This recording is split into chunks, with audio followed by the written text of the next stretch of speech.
This is always Cool. the. We're Are we live. live? All right. Quick retweet.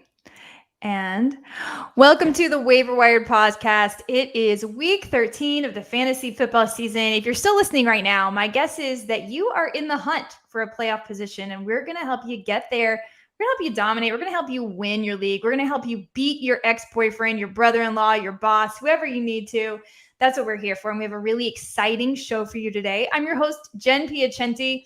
With me, as always, is my producer and partner in crime, Eddie Spaghetti. And we have a really, really special guest today, too. If you're watching the video, you've already got a hint who it is. But I'm just going to tease a little bit. And in a few minutes, I'm going to give a better introduction. But hold your horses. Let's hit the headlines really fast. Starting out, the news today, DeAndre Swift probably out for a few weeks. I already called up Jamal Williams. I already asked him if he wanted to go to dinner. I told him I'd feed him real good, the whole thing. Hope you guys made your claims on the waiver wire. Eddie, you have any Swift anywhere?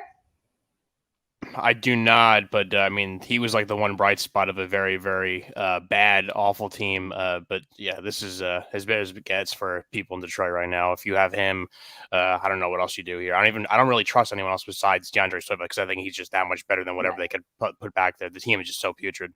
Interesting fact: did you know that Jamal Williams has never had an NFL fumble? Wow, I did not know that. Interesting.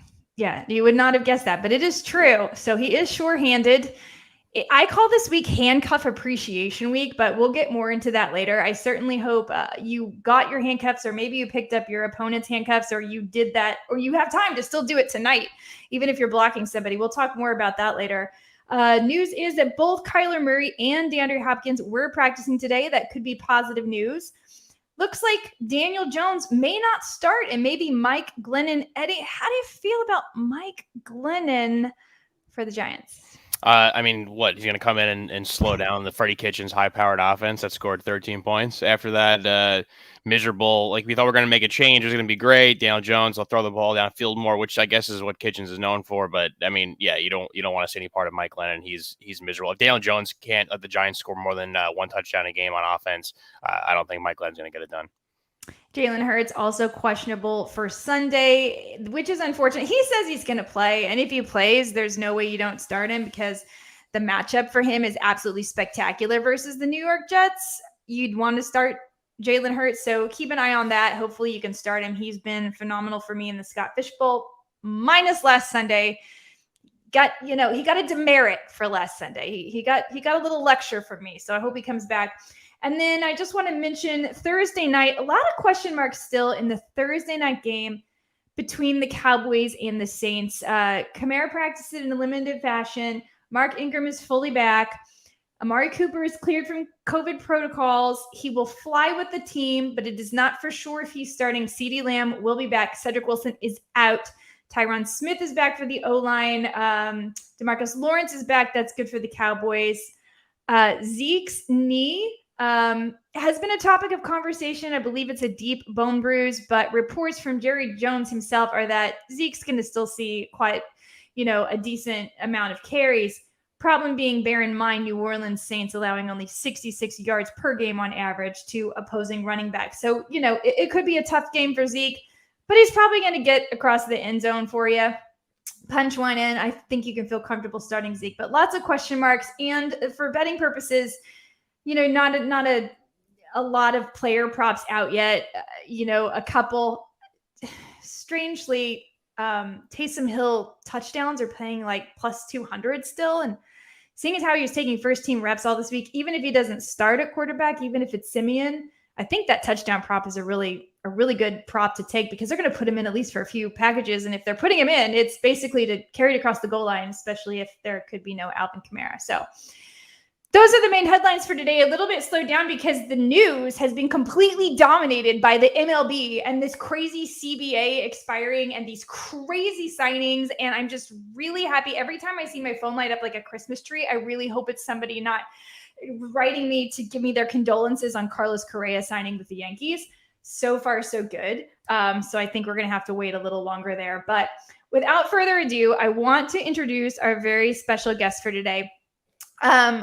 I there really aren't enough superlatives to introduce Scott Pianowski, who is at Yahoo, but he recently was honored with being named to the Fantasy Sports Writers Association Hall of Fame.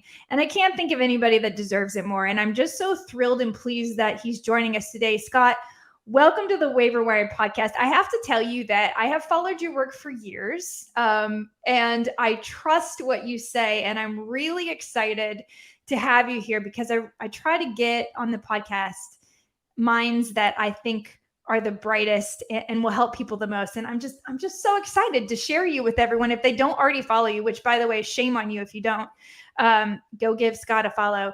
You should follow him right now. So Scott, welcome to the show. Thank you so much, Jen. Eddie, great to be talking with you today, and a lovely introduction. I'll just, if anybody's not familiar with my work, I'll just give you a really very simple introduction to kind of my ethos, what my rule of thumb is. I think the best thing you can do as a fantasy manager is have common sense. Mm-hmm. As much as we live in the age of enlightenment, we've never had more stats. We've never had a smarter industry. And there's all these different ways to measure what's going on. And we have fantasy doctors and we have all these wonderful, air yards and you can dice up a quarterback stats a million different ways. But still, it comes down to good decisions. It comes down to common sense. And of course, football, there's a ton of variance. And you have to live with that too. There's going to be players in great situations who don't perform this week. There's going to be guys who come out of nowhere who do perform. And I just want to make one other thing abundantly clear for fantasy, okay? Especially fantasy football, because Jen, I know you're a stalwart in the fantasy baseball industry. And in the fantasy baseball world, the weakest manager in your league has no chance. They're drawing dead. They're going to get trampled because the season's so long. There's so many data points. There's so many choices. Fantasy football is much more a game of the people, where the person who knows the least in your league, they get the right pickup at the right time. They have an injury-free season. They can win your league. Right now, you may be watching this. You may be around 500. You may be struggling to try to make the playoffs. You may be looking at teams and think, I can't beat these teams. Look how much talent they have. Those teams are all one Sunday away from being with the rest of us, just struggling on the waiver wire, starting guys that you didn't even know were in the league 2 or 3 weeks ago, forced to throw money at Adrian Peterson, hoping that Foster Moreau can save your season, stuff like that. So I just want to say, stay the course. For one thing, for the competitive nature of your league, even if you can't make the playoffs, try to beat people. But several times I've snuck into the playoffs as one of the weaker teams and won a league. And I think everybody knows the situation where you have the juggernaut for 3 months, you dominate everybody, and then everything goes wrong in December and you don't win the league. Just get in the tournament, because really anybody in that tournament can win.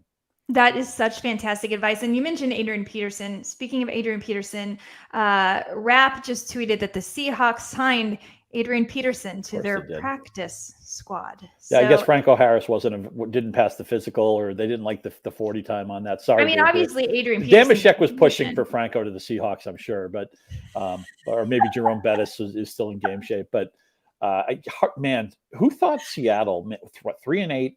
NBC flexed out of the Seattle-San Francisco game. And that's obviously a comment on the Seahawks, not the 49ers. They said, get this game out of here. We need Teddy Bridgewater in prime time. I mean, it looks like the Seahawks and Russell Wilson are headed for a divorce. And the positive spin here is it's going to be fun watching Russell Wilson on the Panthers or the Steelers or the Broncos. Or the Broncos. Yeah, I don't know if you guys have an idea on that, but it sure seems like they're headed for a breakup. And I actually think, I can't believe I'm saying this, I'm a Russell Wilson fan. I think he's already a Hall of Famer, but I think a healthy Geno Smith, just like in Cleveland, I think a healthy Case Keenum would be the better quarterback than a hurt Baker Mayfield or hurt Russell Wilson. I think Russ rushed back, and he wants to make the playoffs and everything. But I mean, man, you can't play Wilson right now. You can't DK Metcalf. You can't have any confidence. You're all petrified to bench him, but he's doing nothing in your active lineup. Tyler Lockett's like this once every month player where he pops and then he goes back into witness protection. I never thought I'd see the Seahawks be this unproductive for fantasy. They're one of the dead zones. They're a dead pocket right now. You get no cell reception for fantasy in Seattle. There's nobody here who can help you. I agree 100%. And, I agree, especially with the Case Keenum call. I don't understand why the Browns keep, forcing Baker out there. He has like a shoulder injury, a knee injury, a head injury, I think. But that's my own opinion of Baker Mayfield. They need to just do something to win. In Seattle, it doesn't make sense. They would be better with Geno Smith. I agree. the run game. They hired Shane Waldron saying they were going to open up this offense and take the top off defenses. And where was DK Metcalf? And arguably maybe it's a Russell Wilson problem. There's enough blame to go around. I mean, everybody's blaming everybody else, but the end result is they're not getting it done on the field, and they're certainly not getting it done for your fantasy team. So on that note, do you start Russ Wilson this week versus the 49ers? It's not actually a great matchup for him. Are you sitting him if you have him? He's a proactive sit for me. Remember, in fantasy, we want numbers. It's not about the names. It doesn't matter where you get your stats from. I want the player who I think is the best chance to succeed. And until I see a prove-it game from Russell Wilson, he's not going to be in my lineup. Unfortunately, I think you still have to play Metcalf. Some teams may be lucky enough where they could sit Lockett. Man, what's the most exciting thing DK Metcalf has done the last few weeks? He get ejected from a game and tried to get back in the huddle. I think that might have been the most exciting thing he's done, but he's not on the same page. The Waldron hire, which I admit I was excited about it. I bought what he was selling, right? We're going to play up-tempo. We're going to get the ball. We thought, narrow usage tree, right? We love fantasy teams where there's only like 2 or 3 guys. Look at Minnesota, right? Every time they score a touchdown, it's like 1 of 3 guys. And that's very reassuring for fantasy. I thought Seattle was going to be a team like that right now. But Wilson, to me, is an easy – you got to have a better option than Wilson. And you can't live on who – again, we want numbers. It doesn't matter who the names are. If you think Taylor Heineke's a better start than Russell Wilson, I'm just going to say, yeah, go get the numbers. I think he probably is. I certainly think actually this week I'd rather start Jimmy G, which sounds bizarre, but I would. Would you start Taysom Hill over Russell Wilson this week? I want to. The thing with Hill is it's tricky. Once we know he's healthy, he started 4 games last year, and I know he had 4 touchdown passes. He was a better passing quarterback than I made fun of.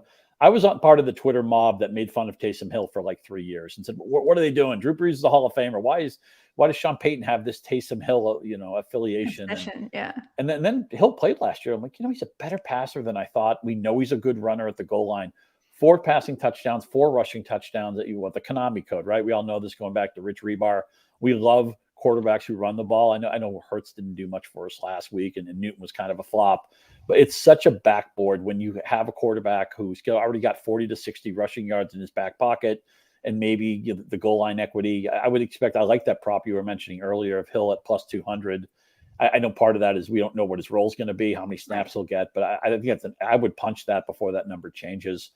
I just wish I wish this game were on Sunday. I wish we could get more intel. I wish we had just a clearer picture of where everything sat, because you have to make a Hill determination. You have to make a Hill decision without perfect information. We're not going to have you may have other situations where you don't know if you want to play a quarterback, but is his receiver hurt? What's he going up against? I just wish this were a Sunday game or a Sunday night game and we could have more clarity to it.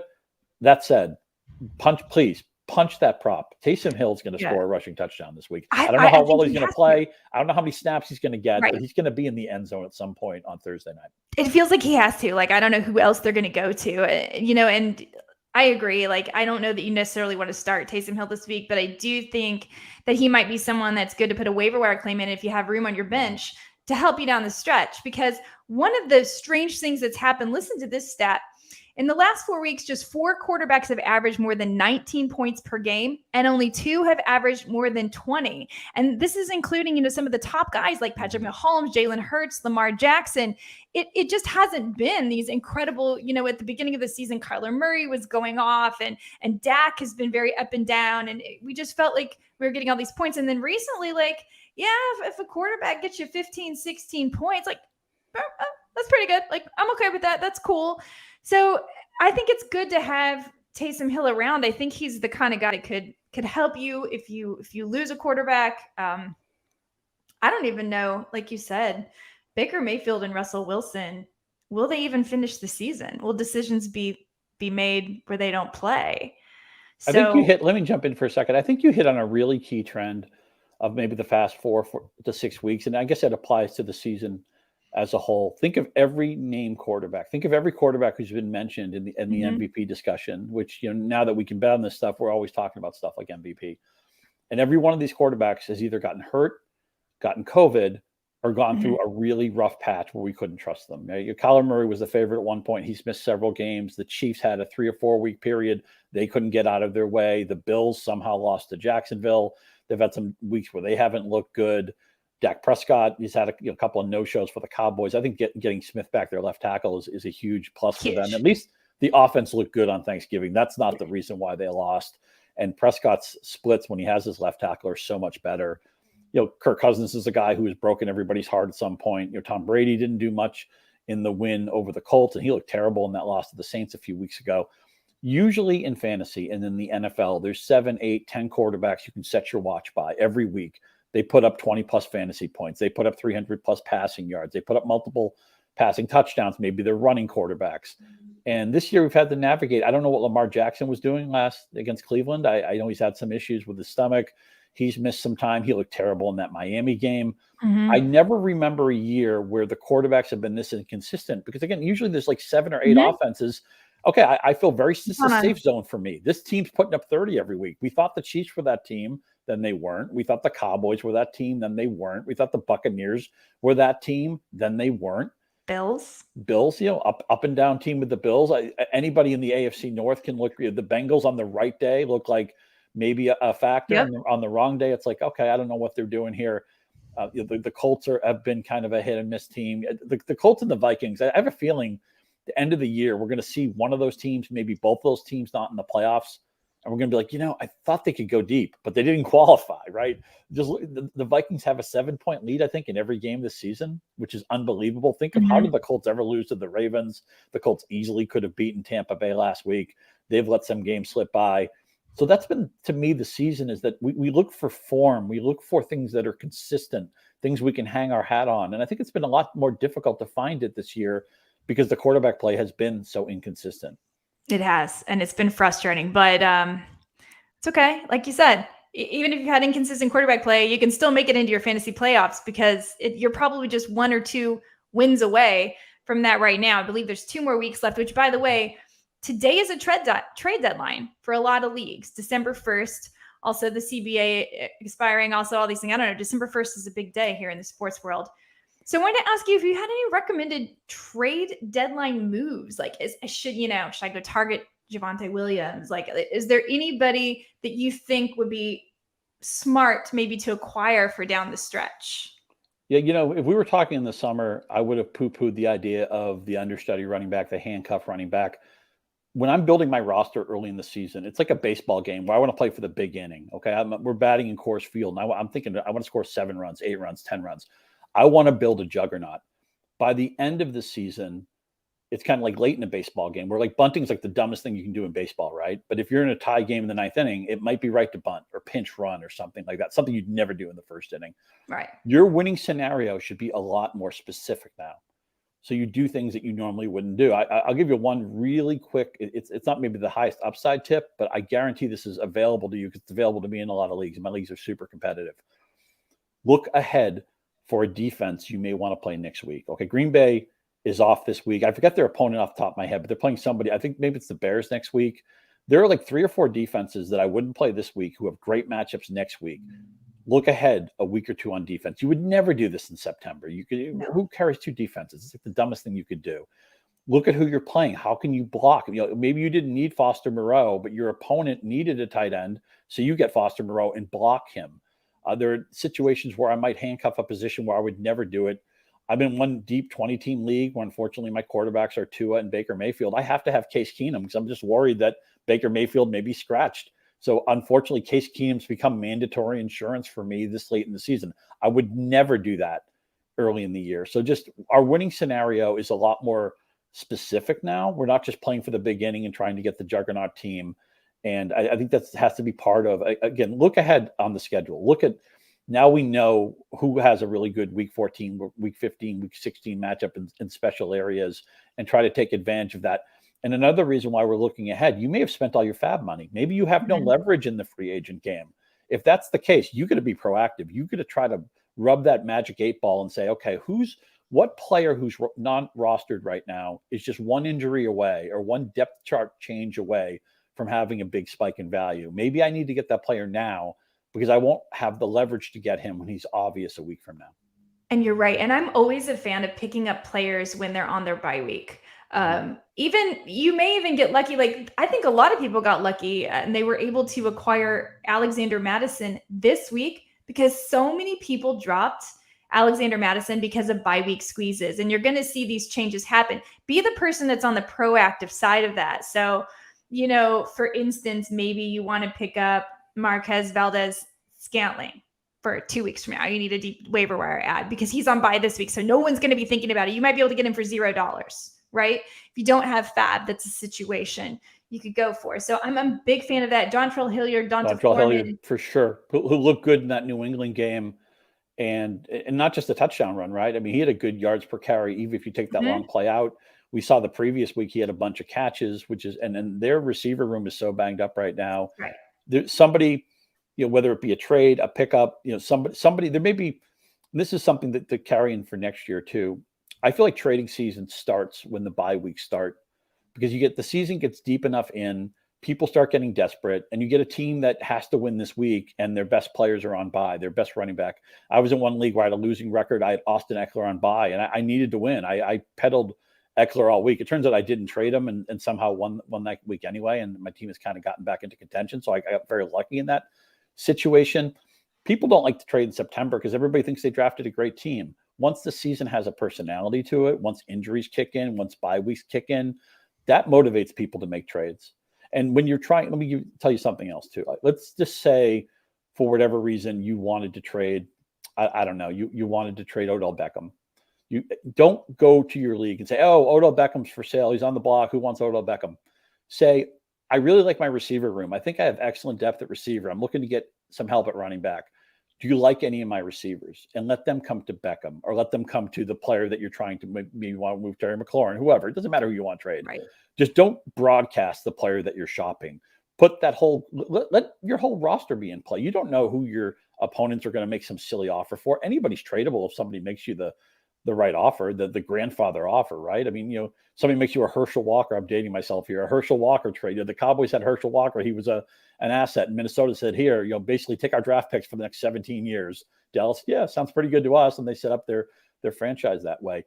Put your whole roster on the block and let see who your opponents will make a mistake on. Ask your opponents to rank, say, your receivers, okay, or your running backs. You have 4 good running backs. It doesn't matter who you think the best running back is. Maybe they think the wrong running back is the best running back. Use their rankings against them. Yeah, see, that's a really smart point.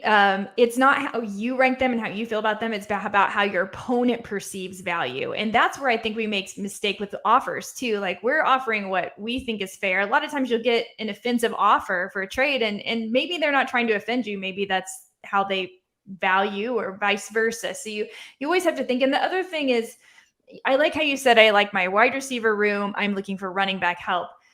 Sometimes I feel like people just don't know how to make it work for both sides. They're just concerned about helping themselves. And you know what? That's not going to get a deal done. It doesn't get a deal done in the real world, and it doesn't make friends for you either. It's not going to help you. So you need to always think about, what does the other person need? If you just come to them with a joke offer, they don't need it. It doesn't make any sense. You always have to think about what the other person needs, and both teams should be improved when you leave. And that doesn't mean that you don't have different ways of perceiving value, as you said.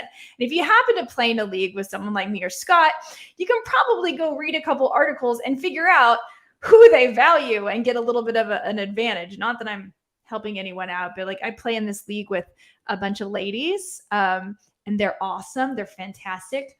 They check my waiver wire article every week. They're sharks.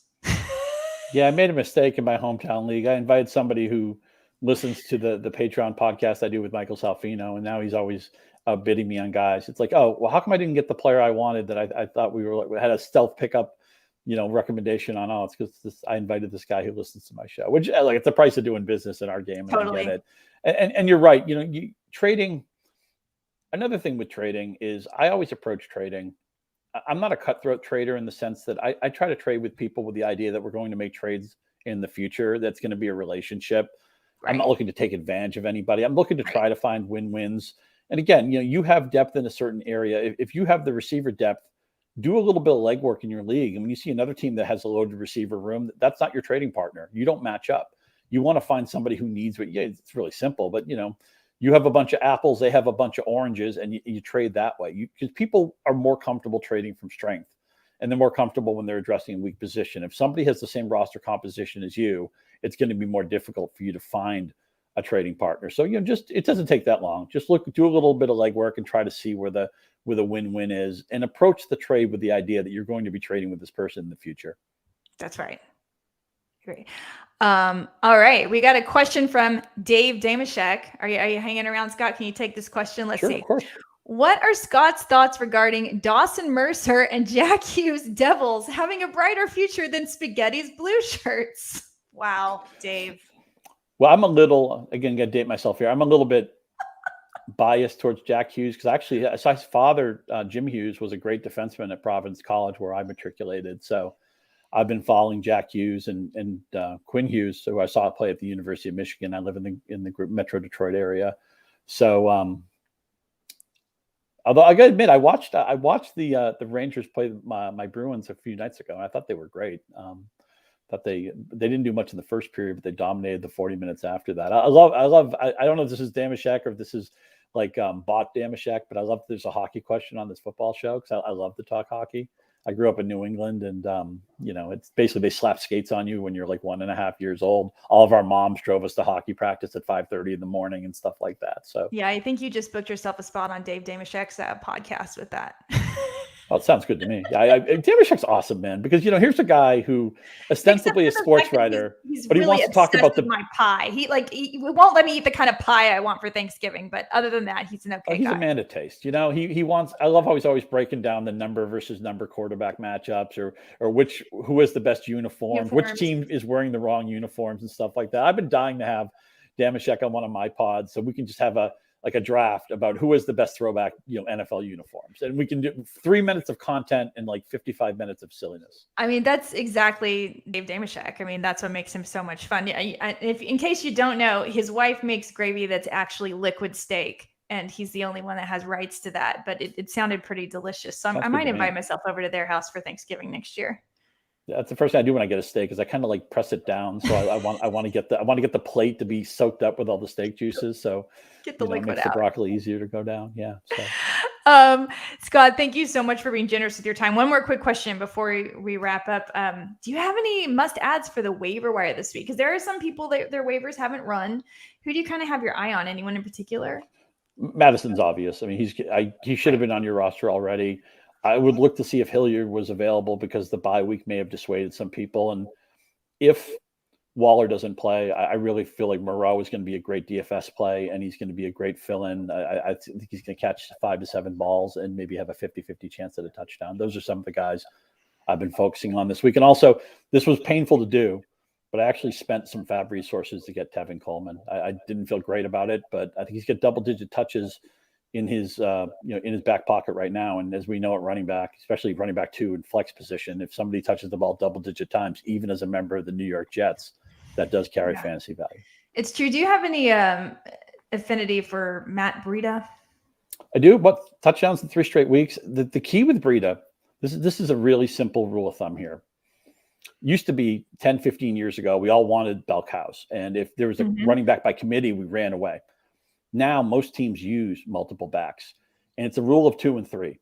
If you see 3, it's too many. If you see 2, it's a workable situation. What did Buffalo do last week? They scratched Zach Moss. So it's Singletary, so it's Breida.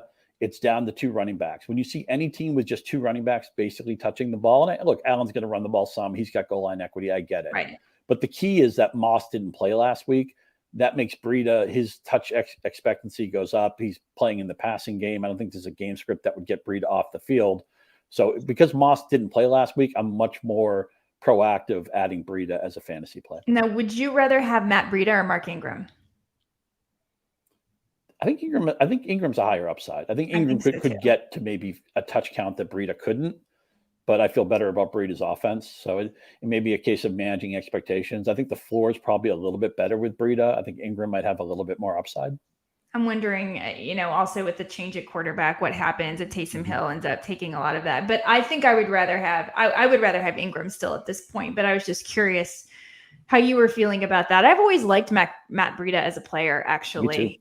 He tends to just get a little bit banged up, which is unfortunate. But I really like Matt Breida, so I hope he does continue to do well with Buffalo. And they should try to actually use a running game even more. Why not become even more threatening? But poor Zach Moss truthers. They're not happy right now. There's a lot of them out there. Sorry, guys. Scott, it was amazing as always to chat with you. I appreciate so much your time. Tell everyone where they can follow you and find your work.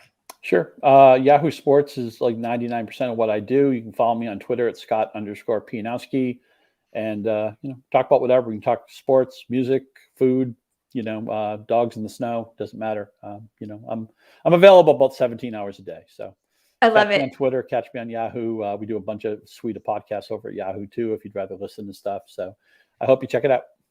Awesome. Thank you so much, Scott, for joining us. I hope you'll come back. Thanks, guys.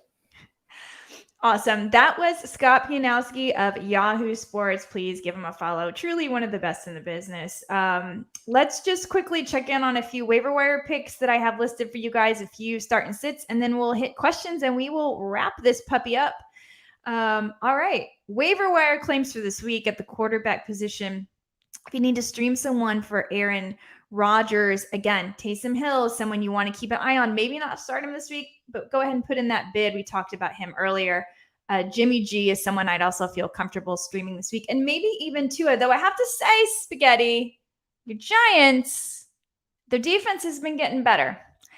And they did this last year too. Do you remember? Oh, yeah. I mean, that was the bright spot of the team last year was Patrick Graham's defense, and there was talks about him actually moving on to somewhere to be a head coach. Then this year, they started off slower. A lot of, like, Bradbury, basically, he was, like, the one guy who wasn't playing as well. Leonard Williams has been fine, after the big contract, but it wasn't the same as it was, and now they're just turning it on. And if it wasn't for the defense, they wouldn't have won that game versus the Eagles scoring 13 points. So, yeah, I mean, the defense is back.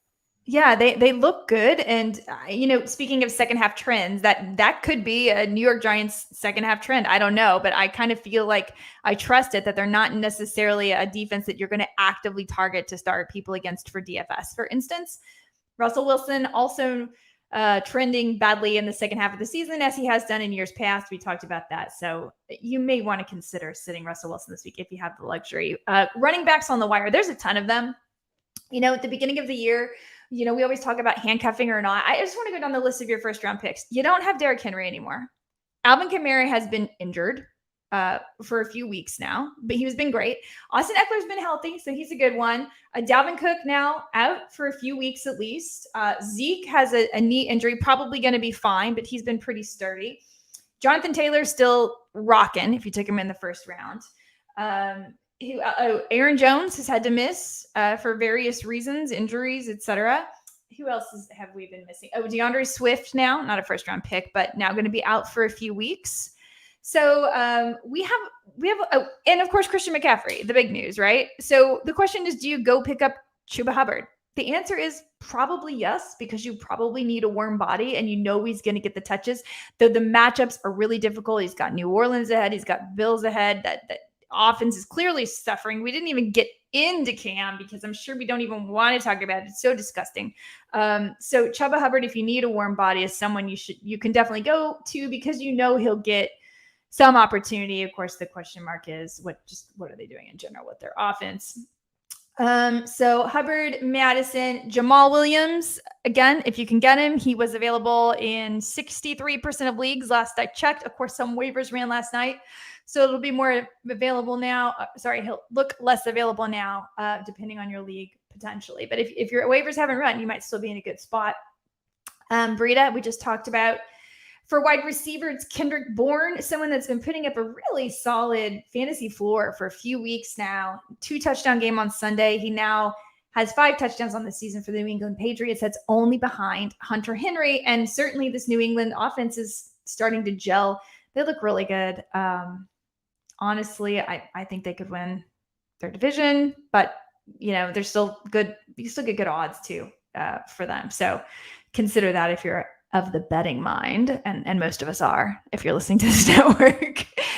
T.Y. Hilton is a great DFS play for this week and possibly a pickup streamer if you need to stream somebody because he owns the Houston Texans for whatever reason. He owns them.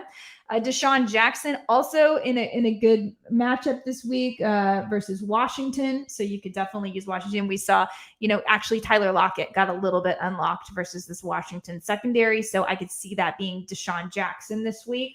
I love Josh Reynolds this week versus a Vikings secondary that's surrendered the second most passing yards per game across the past 4.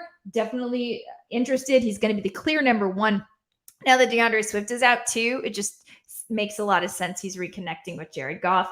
Russell Gage is someone to have your eye on. And then at the tight end position, he mentioned Foster Moreau. Last time he stepped in for Darren Waller, he was a perfect 6 for 6 for 60 yards and a touchdown.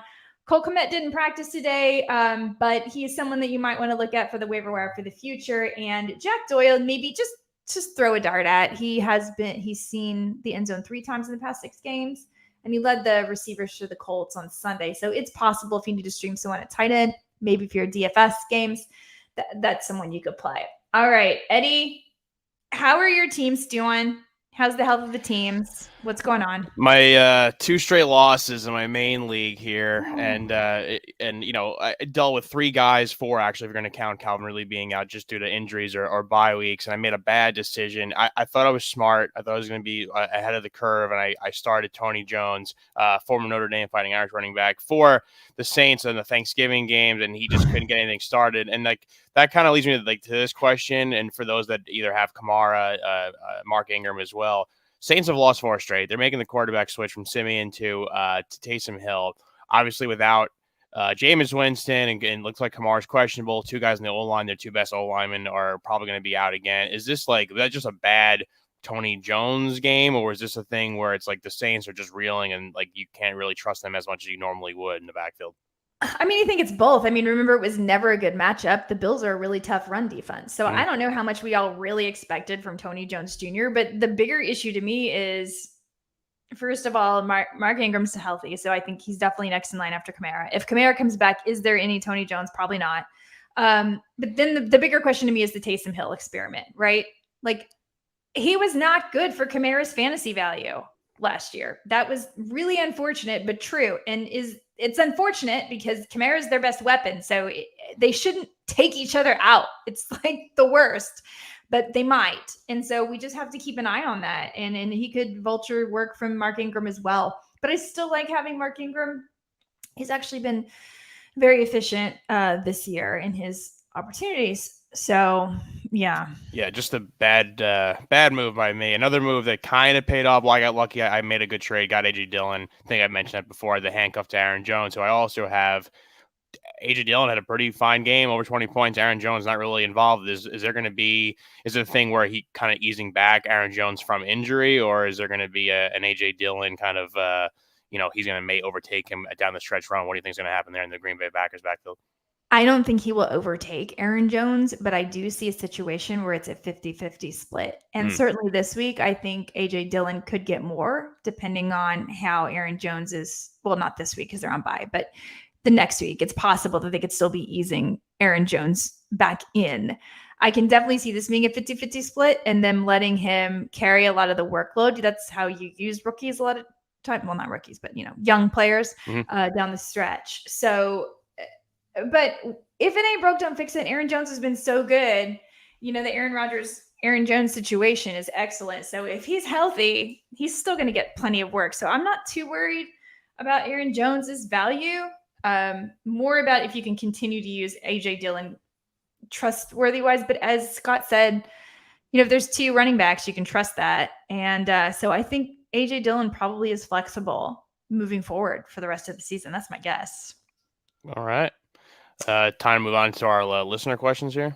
Yeah, but first, before we move on to listener questions, I want to encourage everybody to go over to extrapoints.com and the arcade and play with us in our NFL Pick'em contest, because we offer a golden hat for whoever wins this contest every week. And it's super fun. And you'll see our picks come out every Sunday. And it's awesome. So come play with us. Our winners for this week for the NFL Pick'em are James Cannon, who got 10 right. Congratulations, James, because I think I only got 5 right. It was not the best week for me. College Pick'em, Michael Meehan, 12 right. November Prop Culture, Chris Haynes. Hey, Chris, what's up? Congratulations, Chris. Got 8 right. Chris is a good extra pod family member.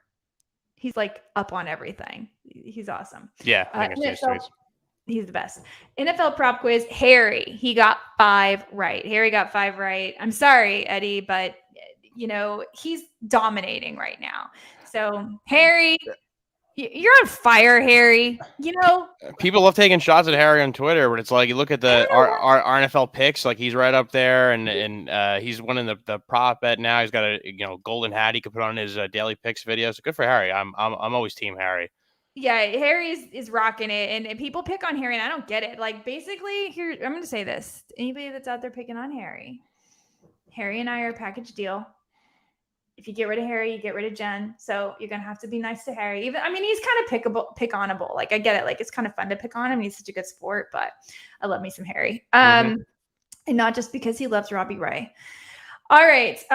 So that's it. Oh, and one more thing, guys. This is the coolest. You got to go right now to extrapoints.com and check out our shop because I discovered today they have Waiver Wired stickers. They're really cute. They're like, $5 each, and you can get a sticker of the Waiver Wired logo. It's really cool. You can put on like your notebook where you write notes to your friends or take notes in your college classes or whatever you do. I don't know what I'm going to do with my sticker, but I ordered a couple because they're super cool. We have t-shirts, we have clothes for all the podcasts, the extra points. But the best part about it is 20% of the proceeds go to No Kid Hungry. So help us support No Kid Hungry. Get some extra points gear. Wear it proudly. You got all of our pods have merch on there. So they're all really cool. The -3 long sleeve shirt, that's cool. Yep. I'm going to get my family and my girlfriend, even my friends too at home. I'm just going to get them all extra Christmas points gear, different shows, Yeah. -3, Waiver Wired, Lemon Pepper, Against All Odds. I'm going to keep give them if you're going to interact with me in person, you got to be wearing something from Extra Points. You got to wear the stickers too, put them on your car, put them on your laptop. It's great. So I'm glad the shop's up and running. And like you said, 20% to charitable donation. Awesome cause. So everyone get there and do it. Extrapoints.com or it's shop.extrapoints.com. Yes, do it. Christmas time, get those gifts out. All right, it is December 1st. We're going to get to your fantasy football questions right now. As always, you can submit your fantasy football questions for this mailbag every Wednesday, which will be answered live at Jen Piacenti, at Extra Points, at Edward L. Murphy. We will always get to them. Let's go ahead and get to the people. Yep. And to your point, just like Dave commented before, through YouTube, through Twitch now, we're on Twitch, Extra Points on Twitch, Facebook. If you comment there, we will see it on here. So please chime in. But thanks to those who write in right now if you have a question. If you're watching this on YouTube or Twitch, write in right now and we will get to you. 100%. So we'll start off here in PPR. Who should I drop? A-Rob, Sony Michel, Alex Collins, Jeff Wilson, or Calvin Ridley? Have to drop one. Thank you. And this is from AC. In PPR. Well, that is a tricky one. I think you should go ahead and drop Calvin Ridley. I don't think he's coming back this year. Believe it or not, it would be between Calvin Ridley and A-Rob. I can't believe I'm saying this, but A-Rob didn't practice again today, and they're just not targeting him or using him. So, but I think the thing to do is go ahead and drop Calvin Ridley. Sony Michel, Darrell Henderson's kind of dealing with maybe an injury. He might be someone that pays off in the next few weeks. Alex Collins, I also don't like. He's next on my list. I don't think he looks very good. He's got tough matchups coming up. And Jeff Wilson, again, 49ers run defense. If anything happens to Eli Mitchell, it'll be Jeff Wilson. So, because Deebo Samuel's out for a couple weeks, so they won't be able to just get gadgety with Deebo. So you got to keep Wilson. All right, we got a question here from Machine for Life. Looking at another week of who gets to play alongside Pollard in between Burkhead, Stevenson, Murray, and Coleman if Kamara is out. Those are tough. Burkhead has a terrible matchup. Stevenson does not have a great matchup. Murray, let's see, Baltimore, Pittsburgh. That's actually a little bit better of a matchup, but he's not leading the backfield. And Coleman is facing Miami. I think you have to go Coleman here. All right, we got a question here from Ann asking, I just picked up Breida for bench strength. Mark Ingram was just dropped. He's on waivers until tomorrow. I don't really need him. The other running backs I have are Eckler, CEH, Mitchell, and Wilson. Should I go get him though? Yeah, I would get Ingram if you can, and I would probably drop Breida to do it. We have picked up Taysom Hill. I still have Wilson and Carr on my roster. Who should I drop? And should I pick up Gage or Reynolds? So I would actually drop Russell Wilson. I can't believe I'm saying that, but I just, where's the ceiling? I don't see it. I don't see it coming this week. I don't see him getting right. Taysom Hill couldn't probably give you a floor down the way. And Derek Carr has been pretty darn good. That's just been the case. It feels terrible to say. And if you feel uncomfortable doing it, I get it. But I don't really see you dropping Derek Carr. I really think Taysom Hill could be a smart pickup, because I'm not talking about real life quarterback life, but fantasy quarterback. Taysom Hill is a baller. Last year, he started 4 games. He had 4 rushing touchdowns across those. He had no less than like 15 and a half fantasy points in any of those 4 games, 2 like 25-point games in there. So I think it's Russ. We got a tight end question here from JK. He has Knox and Gesicki, and he's in second place in his league at 8-4. Should I drop one of them to grab Moreau or Ertz, or just flip a coin every week? He seems to be picking the wrong one. Oh, that's a really tough one. I think I would just try to play the matchups between Knox and Gesicki the best you can. But I'm a little bit tempted. The receiving core is getting a little healthier in Miami. I'm kind of tempted to tell you to drop Gesicki and pick up Ertz. I definitely wouldn't worry about Moreau. I think that's just a 1 or 2 week sub. And you can probably get him later. I don't think there's any need to run and get him. So that's probably what I would do. And to round out our questions for this week, Kadarius Toney is questionable. Bourne, D. Jackson, Aguilar among the available receivers. Any suggestions here in a PPR league? Yeah, I would go Kendrick Bourne here because he seems to be a favorite red zone target. And an interesting thing about Kendrick Bourne, remember just 2 weeks ago, he also rushed 3 times for like 43 yards in addition to his 98 yards through the air. So they're using him very creatively. And I know it's hard to trust any New England receiver, but he's been pretty steady for a few weeks. So I would go Bourne here. I also love Desean Jackson. I think he has big playability and he could end up being the wide receiver one, but it's just a little bit more risky. So the safer floor play is Kendrick Bourne. The safer ceiling play is Desean Jackson. I would not bother with Nelson Aguilar.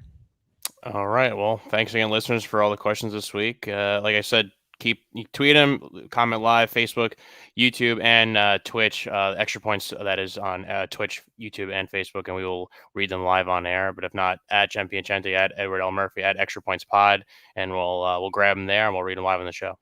That's right. And in the meantime, don't forget to go to extrapoints.com/arcade and play with us, compete with us, show that you're better at picking NFL games than we are. We love it. We love the competition. And don't forget the extrapoints.com shop.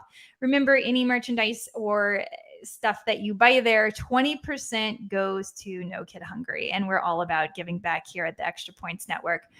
In the meantime, it's December, guys. Start making your Christmas lists and thinking about others. It's a time to be giving, but don't give away any of your fantasy football secrets. Don't do that. It's time to get serious. It's time to win. You basically have 2 more weeks, and then it's time for the fantasy playoffs. Again, if you have questions, send them to us. We will help you. It's time to get serious. It's playoff time. We're going to win. And in the meantime, hey, guys. Enjoy the football.